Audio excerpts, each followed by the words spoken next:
ఒక్కొక్కసారి నాకు కొంతమంది మిత్రులు చెప్పారు, ఒక్కసారి ఒంట్లో కనుక బాగలేకపోతే ఏదన్నా అయితే ఒక పెద్ద జబ్బు అయితే శాశ్వతంగా వాళ్ళకున్న ఆస్తులు అమ్మేసుకోనో సొంత ఇల్లు అమ్మేసుకోనో ఆ వ్యక్తిని బతికించుకుంటా ప్రయత్నించి అదృష్టం బాగుంటే బతికినా వాళ్ళు అన్నీ పోగొట్టుకొని ఒక ఇల్లు లేకపోతే ఒక కొద్దిపాటి స్థలం లేకపోతే కొద్దిపాటి ఆస్తి అంతా పోగొట్టుకొని మళ్ళీ జీవితాన్ని మొదటి నుంచి ప్రారంభించడమా, లేదంటే చనిపోయిన వ్యక్తి ఆ వ్యక్తికి ఒంట్లో బాగలేక ట్రీట్మెంట్ చేయించినా సరే చనిపోతే ఆ కుటుంబానికి ఆ ఉన్న కొద్దిపాటి ఇల్లు వాటెవర్ పొలం కానీ ఆస్తులు కానీ అమ్మేసుకొని భర్త లేకుండానో లేకపోతే ఆ ఇంటికి బ్రెడ్ విన్నర్ లేకుండానో రోడ్ల మీద పడిపోయిన కుటుంబాలను ఎన్నో చూసాం మేము.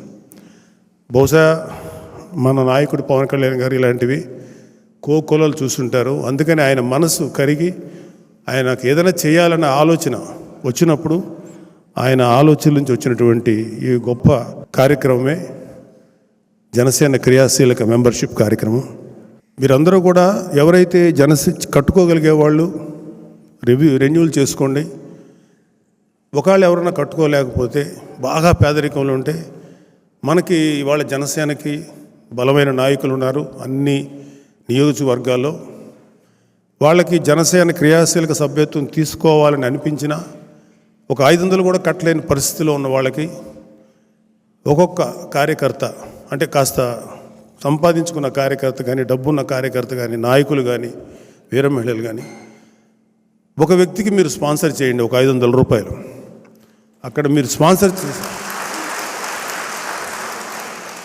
వాళ్ళు మెంబర్స్ అవుతారు. ఎట్ ద సేమ్ టైం వాళ్ళకి ఒక భద్రత కల్పించిన వాళ్ళు అవుతారు.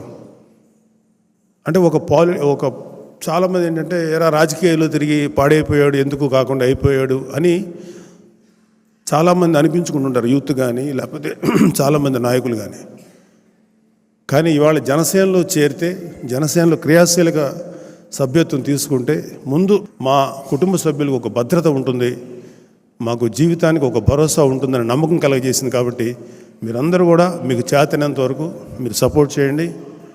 నేను కూడా మన చక్రవర్తి గారిన కానీ హరిప్రసాద్ గారిని చెప్పండి, నేను కూడా కొంత ఎవరన్నా నిజంగా కట్టుకోలేని కార్యకర్తలు ఉంటే వాళ్ళకి కట్టండి. I will support sir. ఏమైనా ఉంటే నాకు చెప్పండి, నేను కొంతమందికి చేస్తాను. నిజంగా ఇవాళ ఒక ఉన్నతమైనటువంటి వ్యక్తిత్వం, మానవత్వం, త్యాగనిరతి, గ్రేట్ క్యారెక్టర్ ఉన్న పవన్ కళ్యాణ్ గారు ఎన్నో మంచి పనులు చేశారు. ఆయన రైతులకి వెన్నుదన్నుగా నిలబడి 3000 మంది రైతులకు నిలబడ్డారు. ఎన్నో సహాయ కార్యక్రమాలు చేశారు.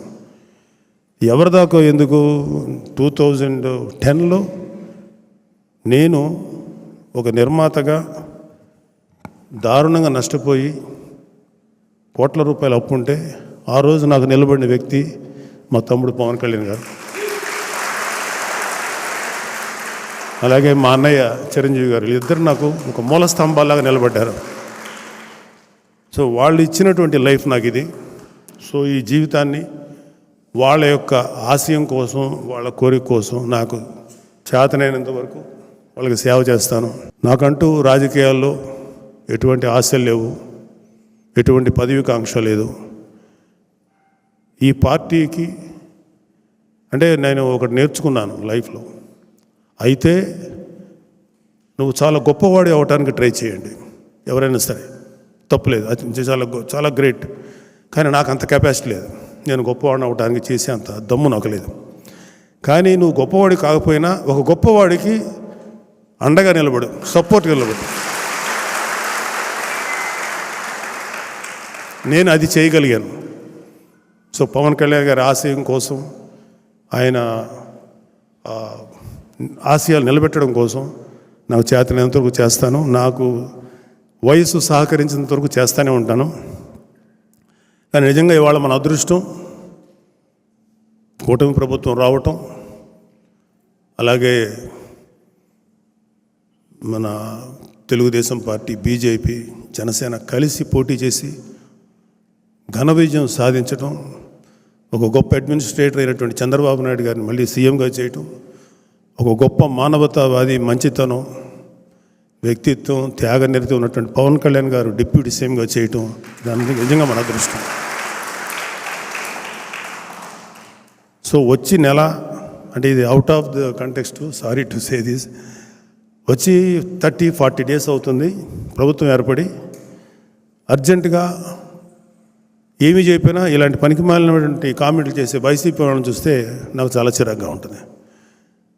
మనం 6 నెలలు టైం ఇచ్చాం వైసీపీ ప్రభుత్వం వచ్చినప్పుడు. వాళ్ళు కనీసం 1 మంత్ కూడా టైం ఇవ్వకుండా కాట్ల కుక్కల్లాగా మీద పడుతున్నారు కూటమి ప్రభుత్వం మీద. పర్వాలేదు, మీరు పడండి, మిమ్మల్ని మీ పరిస్థితిని బట్టి మీకు యాంటీ రాబీస్ ఇంజెక్షన్ ఇవ్వటమో, లేకపోతే మీరు చేసిన యాదవ పనులకి తన్ని మీ నేరాలకి తగిన బుద్ధి చెప్పి లోపల వేయటమో జరుగుతుంది. దాంట్లో డౌట్ లేదు. ఏ ఒక్క వైసీపీలో ఉన్నటువంటి వ్యక్తి, క్రైమ్ చేసిన ఏ వ్యక్తి కూడా తప్పించుకోలేడు. రాబోయే 5 ఏళ్లలో మీరు చేసుకున్న కర్మకి మీరు అనుభవించాల్సిందే శిక్ష. ఎవరి మీద వ్యక్తిగతంగా మేము ఎటువంటి నేరారోపణలు చేయం, మేము ఏ వ్యక్తిని టార్గెట్ చేయం. కానీ మీరు చేసిన ప్రతి పనికి మీరు సమాధానం చెప్పుకోవాల్సినటువంటి రోజు నాకు తెలిసి 1 or 2 yearsలో వస్తుంది. అదే దట్ డిపెండ్స్ అపాన్ వాళ్ళ గ్రావిటీ, వాళ్ళు చేసిన నేరాలు ఎట్లా ఉంటాయి వాటిని బట్టి. అంటే నేను ఎందుకు చెప్తానంటే, ప్రజలకి ఎటువంటి ఉపయోగపడకపోగా వాళ్ళ జోబులో నుంచి ఈ వైసీపీ నేతలు కానీ, జగన్మోహన్ రెడ్డి లాంటి వాళ్ళు కానీ, వాళ్ళ జోబులో నుంచి 10 రూపాయలు ఇవ్వటం నేను ఇంతవరకు ఎక్కడా చూడలే. పైగా ప్రజల కోసం నిలబడి గత 15 ఏళ్ళ నుంచి, 10 ఏళ్ళ నుంచి పార్టీ పెట్టి 15 ఏళ్ళ నుంచి రాజకీయ అనుభవం ఉన్న పవన్ కళ్యాణ్ గారు ఎన్నో మాటలు పడ్డారు, ఎన్నో తిట్లు తిన్నారు. సరే, ఇవన్నీ పార్ట్ ఆఫ్ ద లైఫ్. నేను ప్రజల కోసం సేవ చేద్దామని ముందుకు వచ్చినప్పుడు ఇవన్నీ తీసుకుంటాను. ఎందుకంటే నా టార్గెట్ వీళ్ళ తిట్లు లేకపోతే వీళ్ళ శాపనార్థాలు కాదు, ప్రజలకి నేను ఎంత గొప్పగా సర్వీస్ చేయాలి అన్న ఆలోచన వల్ల ఆయన ముందుకు నడిపించగలిగింది ఆలోచన. అందుకే ఆయన ఇవాళ మంచి స్థితిలో ఉన్నారు.